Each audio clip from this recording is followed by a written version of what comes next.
So I just finished doing an oil change on my wife's 2008 Highlander.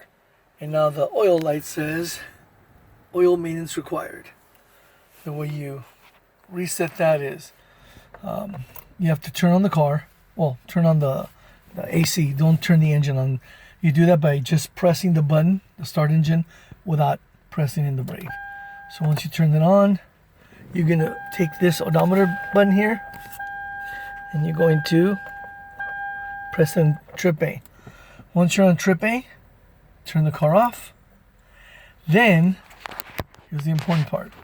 You're going to have to turn the engine on while holding down the trip button. So let's do that.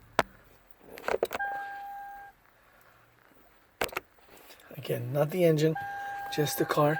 And then you can see it over here resetting. Complete, let it go, you're good to go. That resets the oil change. So in 5,000 miles or somewhere around there, it'll come on again and remind you need another oil change.